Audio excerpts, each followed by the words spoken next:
Bem, amigos, bem-vindos a mais um momento de estudos no Grupo Espírita Alto de Souza. Vamos começar com uma leitura do livro Caminho, Verdade e Vida, de Chico Xavier pelo Espírito Emmanuel, item 156, Intuição. Porque a profecia jamais foi produzida por vontade de homem algum, mas os homens santos de Deus falaram inspirados pelo Espírito Santo. Carta 2, segunda carta de Pedro, capítulo 1, versículo 21. Todos os homens participam dos poderes da intuição, no divino tabernáculo da consciência, e todos podem desenvolver suas possibilidades nesse sentido, no domínio da elevação espiritual. Não são fundamentalmente necessárias as grandes manifestações fenomênicas da mediunidade para que estabeleçam movimentos de intercâmbio entre os planos visível e invisível. Todas as noções que dignificam a vida humana vieram da esfera superior. E essas ideias nobilitantes não se produziram por vontade de homem algum, porque os raciocínios propriamente terrestres sempre se inclinam para a materialidade em seu arraigado egoísmo. A revelação divina, significando o que a humanidade possui de melhor, é a cooperação da espiritualidade sublime, trazida às criaturas pelos colaboradores de Jesus, através da exemplificação dos atos e das palavras dos homens retos que, ao golpe de esforço próprio, quebram o círculo de vulgaridades que os rodeia, tornando-se instrumentos de renovação necessária. A faculdade intuitiva é instituição universal. Através de seus recursos, recebe o homem terrestre as vibrações da vida mais alta, em contribuições religiosas, filosóficas, artísticas e científicas, ampliando conquistas sentimentais e culturais. Colaboração essa que se verifica sempre, não pela vontade da criatura, mas pela concessão de Deus. Vamos elevar nosso pensamento para um momento de oração. Senhor, obrigado pela sua oportunidade de estudo, pela sua oportunidade de aprendizado e de reflexão. Que nós possamos compreender a sua palavra, torná-la parte de nós mesmos e colocá-la em prática no nosso dia a dia. Senhor, orai por aqueles que passam por dificuldades, por aqueles que estão desesperados, por aqueles que não têm uma casa, que não têm comida, que não têm uma escola, que não têm um trabalho. Que elas possam manter a fé, se manter fiéis à sua palavra, à sua promessa, e que possam encontrar o caminho para o seu conforto, para a sua progressão. Que nós possamos, Senhor, estarmos atentos, que nós possamos estarmos vigilantes para as oportunidades que se apresentam de contribuição na sua obra, que nós possamos cada vez mais ser parte desta obra. Senhor, obrigado pela orientação dos nossos guias espirituais, pela orientação de Alto de Souza, pelo nosso interesse em estudar a sua palavra, em ouvir os seus ensinamentos. Assim seja. O estudo de hoje é do livro Reflexões Espíritas, do Espírito Viana de Carvalho, psicografado por Divaldo Pereira Franco, capítulo 5, A Falência do Materialismo. Quando a gente olha para a evolução, que a humanidade teve ao longo dos séculos, a gente observa que desde aquele lado, no começo de tudo, a gente tem uma intuição, como fala o livro Texto de Abertura, a gente tem uma ideia de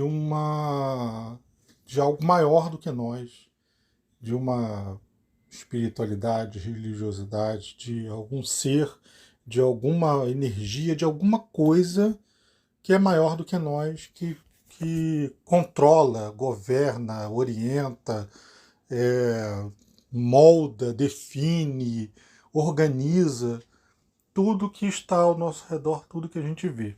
A gente tem uma percepção intuitiva, natural, de Deus que nos rodeia.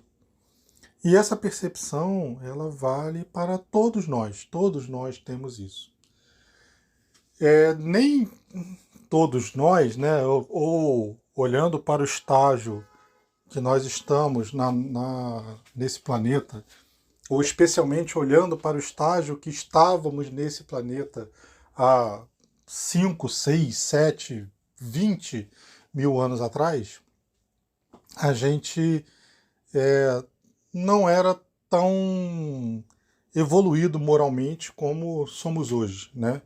Ou, se vocês quiserem olhar de uma outra maneira, se hoje a gente já tem defeitos, deformações, desvios morais, né?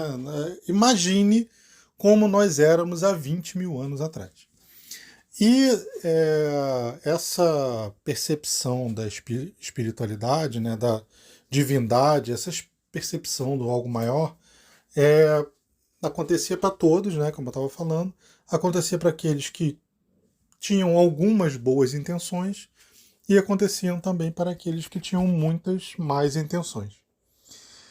E quantas das vezes quem tinha muitas das más intenções percebia a possibilidade, a força que essa percepção da divindade, essa percepção do algo maior trazia sobre nós e o quanto, se fosse possível, controlar esse desejo, essa percepção, essa vontade que a gente tem de se conectar com o divino, o quanto controlar isso seria uma forma de domínio, de controle mesmo sobre as outras pessoas.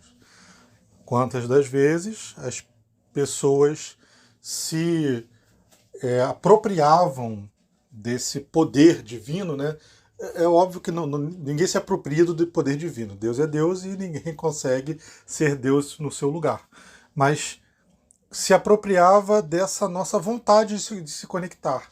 E às vezes por ter um conhecimento um pouco maior, ou simplesmente por ter uma influência maior, se via dono ou dona dessa influência que essa percepção de poder de conexão com Deus trazia sobre nós, né? Ou se o que pode acontecer também é nós, né? Cada um de nós aqui há 20 mil anos atrás, nós poderíamos inclusive ser esses opressores, né? A gente poderia estar lá, já ter a percepção um pouco maior e opa, agora eu vou me dar bem em cima disso. E essa percepção, essa apropriação, né, da percepção do poder divino, né, e de tentar exercer controle sobre os outros, às vezes tinham boas intenções e às vezes tinham más intenções, e elas todas se misturam. Quantas das vezes a gente olha lá no texto de Moisés, por exemplo, várias coisas ele traz dos 10 mandamentos, a palavra de Deus e tal, e algumas coisas ele precisa colocar o controle do povo, né, as leis ali do dia a dia, como ordens divinas também, porque era a única maneira de controlar a galera mais rebelde, né, mais difícil. Então, essa percepção do divino era apropriada com boas intenções às vezes, e às vezes com má intenção. E isso não é exclusivo de religiões, né, ou de sacerdotes, ou de alguém numa posição de poder religioso, ou de poder, até poder mundano, né, poder temporal, só que investido num poder religioso. Era comum a gente ouvir a história mães em casa, crianças entram porque o mão preta, ou capa vermelha, ou capa preta, ou alguma coisa, a cuca, alguma coisa na rua, vem porque vai te pegar. A gente usava ou usa, né? Mas antigamente mais ainda, e muito mais antigamente, muito mais ainda, a gente usava de alegorias, de certa forma, enganações para poder ter um controle sobre uma determinada situação. Às vezes, simplesmente para trazer as crianças para serem educadas, para estarem em casa, para fazer as obrigações, fazer alguma coisa assim. Mas é aquela história do usar o poder externo. Já vi, às vezes, em shopping, na rua mesmo, mães falando para crianças: vem cá, hein, não fica mexendo aí não, porque o moço ali vai te pegar, hein, o moço ali vai te prender. E aí a criança fica assustada, né? Em vez da mãe falar: vem cá, porque não é para meter a mão aí, porque eu tô mandando, transfere essa autoridade para alguém de fora.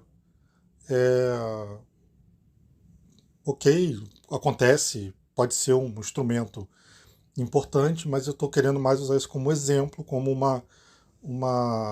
um lembrete de que isso acontece muito perto. Imagina com um poder maior, né? Se você puder se colocar como detentor, controlador, como entendedor do poder divino. O quanto de poder isso não traz, o quanto de controle isso não traz em cima das pessoas.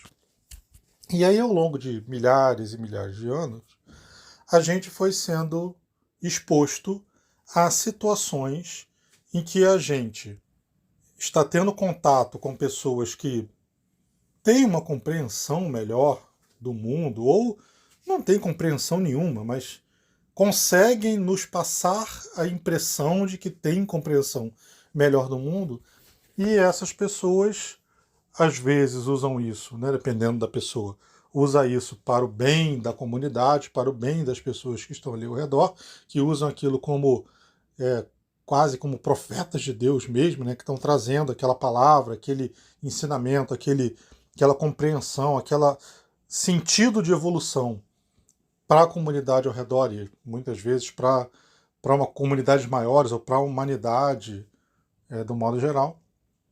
Mas é bastante comum também a gente ter pessoas que usam isso em proveito próprio, que usam isso para controle e usam isso para ter benefícios no dia a dia. Né?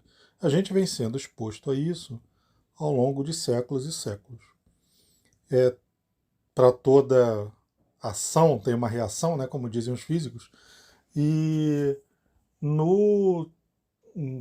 ali depois da Idade Média, né, e quando começa, que foi o momento desse uso da religião como poder, como instrumento de domínio, de controle, de obscuridade, né, de você, as fogueiras da Inquisição para perseguir pessoas, para perseguir grupos, mulheres ou qualquer um que se opusesse, né, ao pensamento corrente.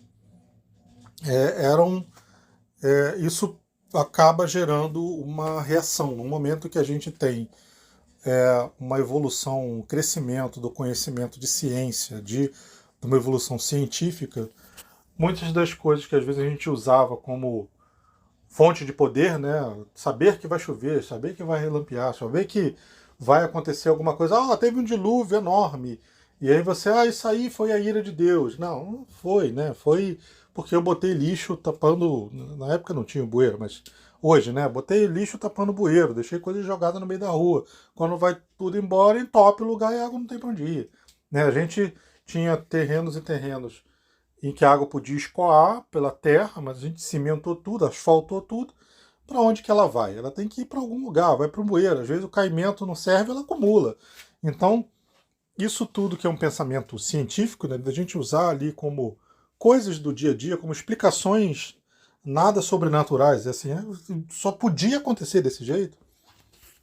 Mas antigamente a gente não tinha esse conhecimento, a gente usava isso como fonte de poder. E aí quando a gente vai tendo mais conhecimento, e você descobre que aquele que está se arvorando lá de conhecedor do poder divino, na verdade está falando um monte de bobagem, peraí, esse negócio de Deus é mentira, isso aí é enganação. A religião só serve para a opressão das massas.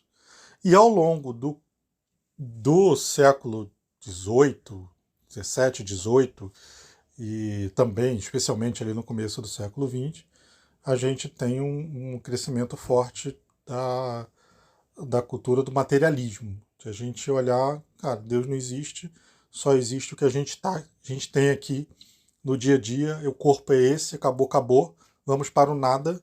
Quando apagar, não tem vida após a morte é o fim de tudo. Começa no nascimento, acaba na morte. E cada um por si, porque eu sou aquilo que está aqui. Vim de outro lugar por acaso, mas que vale sou eu, é o meu, é o agora. E a gente acaba sendo empurrado, depois de tanto tempo de opressão pseudo-religiosa, né? Porque algo que era para ser usado para colocar a influência divina, para colocar os ensinamentos de Deus, muitas vezes é usado simplesmente como fonte de dominação.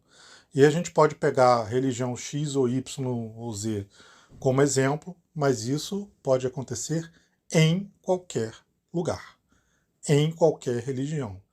Nós, seres humanos, somos muito criativos. Toda fonte de poder é usada para a opressão do outro. Então, claro, não toda, né? Não sempre, mas então vou falar um pouquinho diferente. Toda fonte de poder pode ser usada para a opressão do outro. E se as pessoas não tiverem uma índole boa, ou quem está ali no meio tiver uma propensão a seguir sem raciocinar, ele será usado. Então isso pode ser religião católica, religião espírita, religião budista, religião islâmica, religião judaica, evangélica, umbanda, candomblé, qualquer coisa. Qualquer fonte de poder pode ser usada para o poder. Então, o que a gente...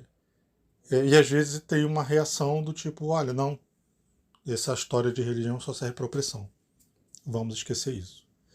E aí envereda-se num materialismo, né? Não só no ateísmo, né? Não acredito em Deus, mas só existe o que é material, não existe mais nada. E aí, olhando para as reflexões que tem no livro, né?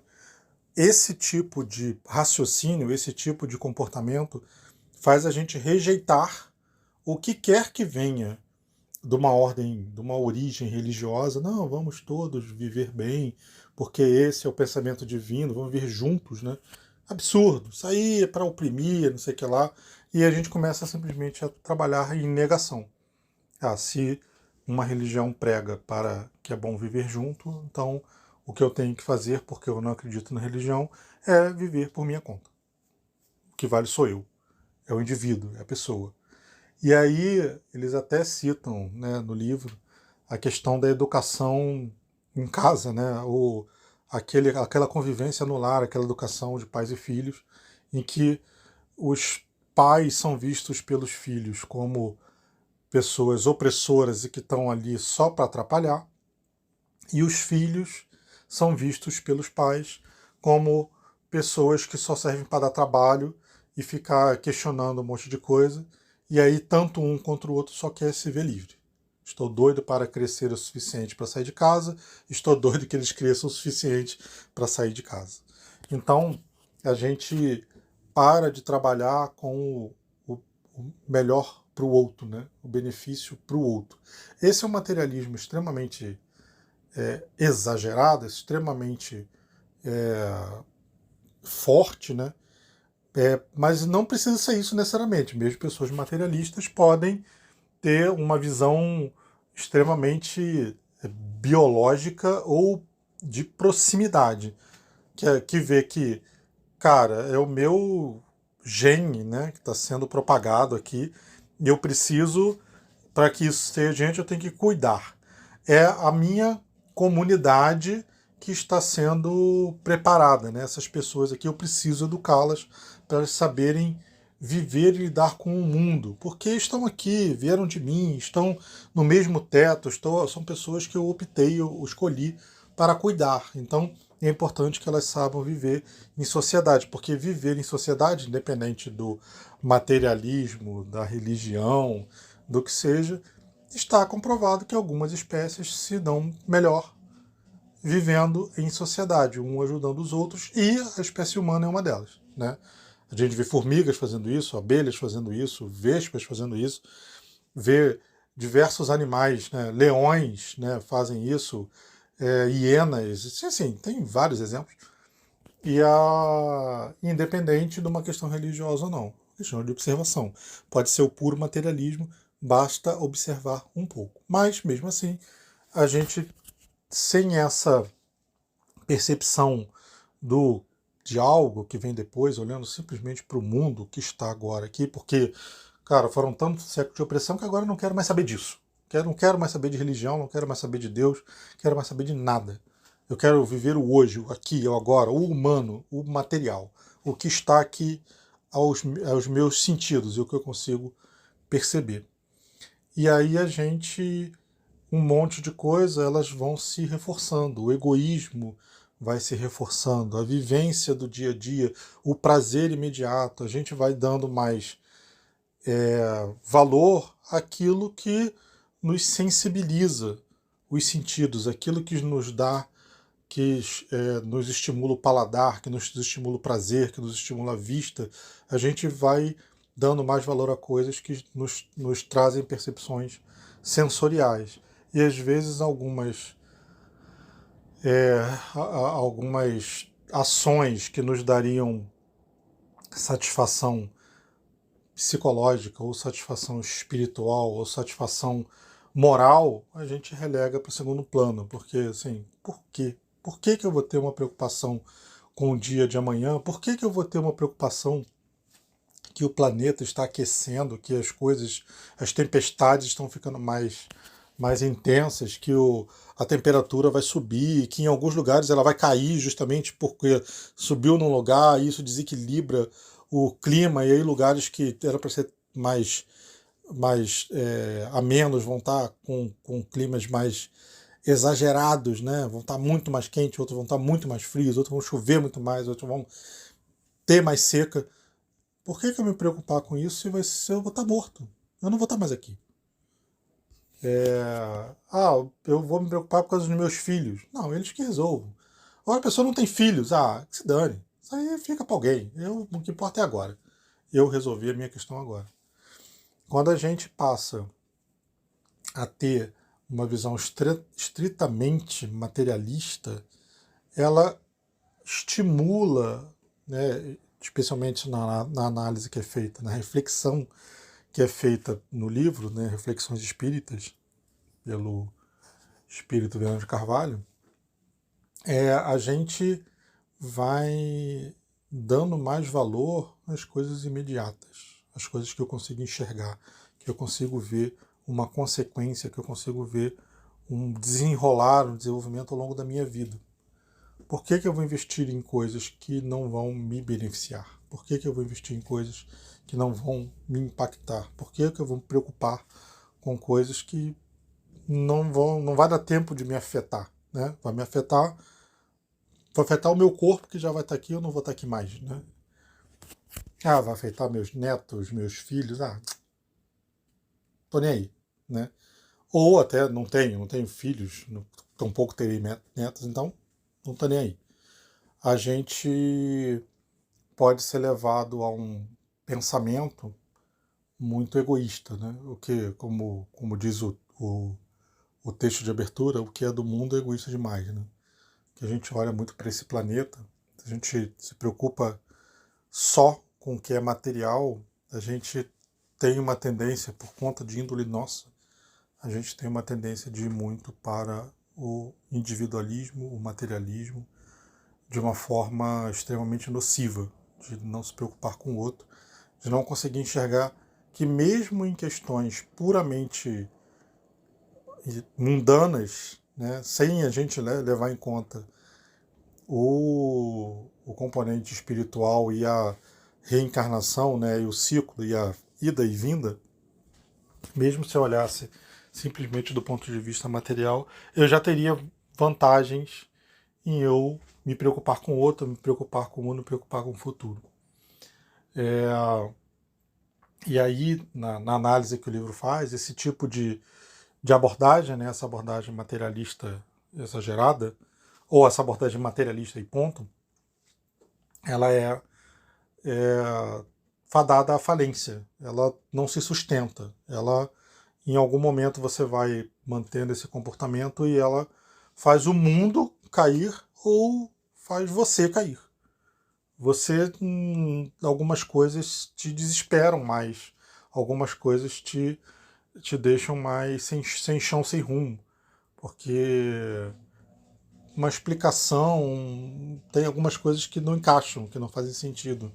Quando a gente deixa de lado essa abordagem materialista, quando a gente olha para o espírito, para a sobrevivência da alma, para o retorno da alma, quando você pensa mesmo que de forma egoísta, que você vai estar encarnado hoje e que você vai desencarnar e daqui a 200 anos, ou daqui a 100 anos, ou daqui a você desencarna e daqui a 5 anos você volta e encarna de novo e sofre as consequências de tudo aquilo que você fez antes, ou que você e os que estavam junto com você, né, a humanidade que estava encarnada no mesmo momento, sofre aquele retorno quando a gente voltar encarnado e sofrer consequências de um aquecimento que a gente não se preocupou ao longo dos séculos ou ao longo das últimas décadas.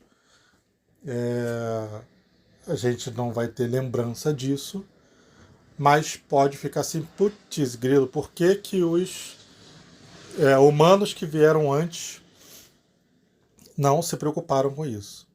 E a gente poderia muito bem estar dizendo, por que que eu não me preocupei com isso quando eu tive chance? E aí sofre as consequências dos próprios atos que fizeram. Esse sofrer a consequência dos próprios atos mais à frente, ela traz uma consciência de futuro, uma consciência de progressão, uma preocupação egoísta. Veja bem, não é uma preocupação mágica que eu vou virar santo no meio do dia para o outro. Mesmo sem abandonar o egoísmo que habita em nós, a gente ainda assim pode ter um comportamento melhor.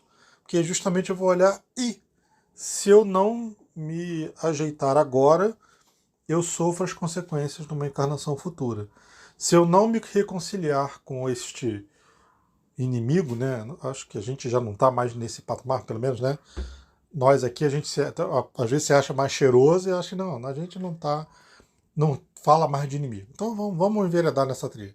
Então, em vez de ter aquele desafeto, aquele que a gente não se dá tão bem, em vez da gente resolver logo, a gente vê, opa, se eu não resolver isso aqui logo, lá na frente eu vou sofrer as consequências disso de novo, dessa desavença, né? Vamos resolver de uma vez? Vamos ajustar de uma vez? É claro que às vezes a nossa preguiça faz a gente empurrar, né? Ah, eu já estou aqui, já estou com idade, ou não estou com idade, ou estou, sei lá, alguma coisa qualquer. Ah, eu vou deixar isso para a próxima encarnação. Porque vai ter tempo ainda para resolver. A gente sempre arruma um jeito de mesmo algo que seria em nosso benefício, a gente usa contra a gente, né? Mas vamos deixar isso de lado. A crença do materialismo, ele traz muitas vezes um comportamento desesperante, desesperador, desesperado, que a gente não tem o que esperar. Porque logo depois do que morre, acaba tudo. É nisso que eu vou acreditar. Por que eu vou me preocupar com a minha melhoria agora, já que daqui a pouco tudo acaba? Por que eu vou me preocupar com a melhoria de alguém que já foi, né? Assim, por que eu vou me preocupar com coisas que ficaram pendentes se no final tudo acaba mesmo que se dane? Então, o comportamento materialista, ele acaba fazendo com que pais e filhos... Não, nada é determinístico, né? Porque materialista, pais e filhos se voltam um contra os outros, mas isso aumenta essa tendência, né?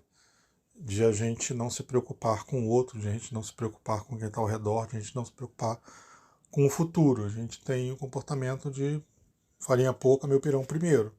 Assim, dado que é o que está aí e eu tenho pouco tempo e a vida é curta, né? Então vamos vivê-la intensamente. Dado que a vida é curta e a vida só tem uma, vamos vivê-la intensamente, vamos aproveitar tudo que podemos e que não podemos, tudo que estiver ao nosso alcance, a gente tem que tirar o máximo, tem que aproveitar tudo que der para aproveitar. Porque não dá para esperar, não dá para investir. Vou investir em quê? Vou investir meu tempo em quê? Em melhoria de mim mesmo? Não, para quê? Quem se beneficia disso? Eu não me beneficio, porque daqui a pouco tudo acaba, não faz diferença. Se eu for bom, se eu for mal, nem o medo do inferno eu tenho, porque acaba tudo mesmo, não depende, não faz diferença se eu atuo bem ou mal. Pode ser que faça diferença aqui imediatamente, mas assim, se eu consigo me livrar, se eu consigo me safar, qual é o que eu vou perder, né? É aquela história que eu já ouvi uma vez de, não, mas só é crime se você é descoberto. Claro que não, né? Claro que o crime é crime, o errado é errado, independente se você foi descoberto ou não. Você sabe, né? Então você já foi descoberto por você mesmo. Mas essa visão é uma visão extremamente materialista, porque, cara, se ninguém sabe, beleza, me dei bem, fugi, escapuli.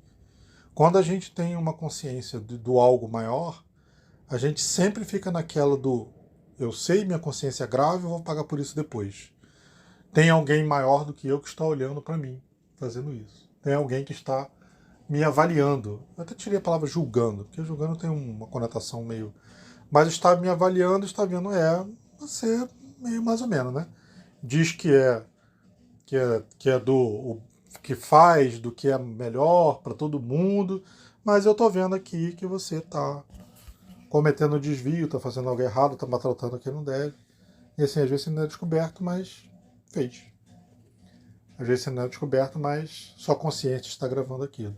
No mundo materialista, consciência do quê, companheiro? Tem consciência. No mundo materialista é o agora, é aproveitar. Me dei bem. Ainda fiz e ninguém soube. Foi para o túmulo e ninguém soube. Nunca aquilo ficou sendo sabido. E acabou no final da vida. Qual foi a consequência? Então, a filosofia, a doutrina, ou a crença, que é uma contradição, né? A gente pensar em materialismo, que é algo que surge contra as crenças, mas é uma crença em si. É em algo que você acredita do mesmo jeito. Né? É aquilo que você não acredita na vida após a morte, em Deus, ou em alguma coisa maior, você não acredita naquilo. Então você acredita que aquilo não existe. É uma crença do mesmo jeito. Não quer dizer que o fato de você ter um pensamento, um raciocínio, um investimento, uma procura científica pelas coisas, seja necessariamente ligado ao materialismo.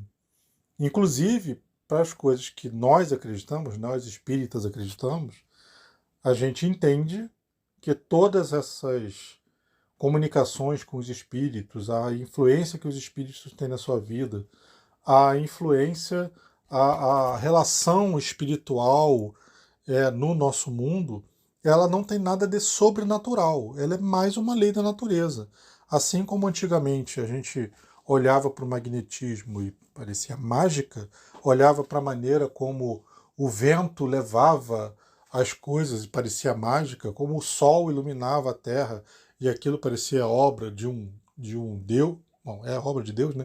Mas que era obra do Deus Sol, essas coisas depois a gente vai vendo que é normal da vida, tem uma explicação do dia a dia. Tem sol, tem estrela, é algo que está ali ao nosso redor, é quente e a gente tem uma massa grande, a gente gravita em torno, tem atração, tem a lua que influencia nas marés, tem um monte de coisa que a gente vai estudando como forças naturais que antigamente a gente simplesmente achava isso como uma coisa mágica, sobrenatural.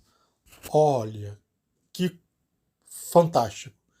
E pessoas que conseguiam ter esse conhecimento, essa percepção intuitiva ou até de estudo, né?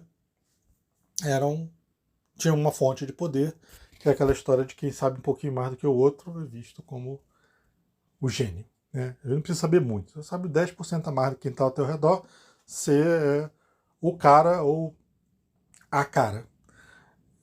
Então, o investimento, o pensamento, o raciocínio científico não é igual ao pensamento materialista, são coisas diferentes.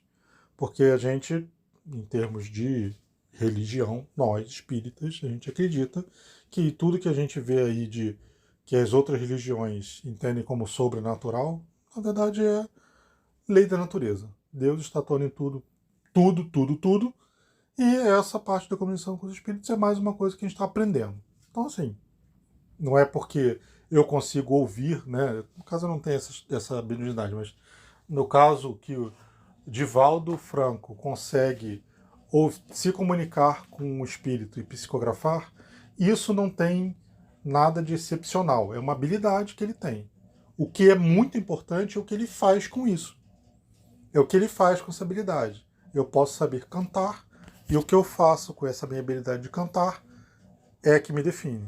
Eu posso saber falar, e o que faz que eu faço com essa habilidade de falar é o que me define.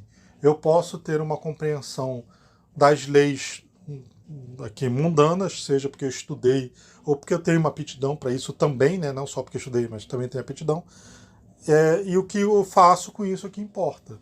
Eu posso ter uma percepção, né? Uma figura de liderança, e o que eu faço com essa minha liderança natural é o que importa. Então a habilidade, ela não é boa nem má, ela é uma habilidade.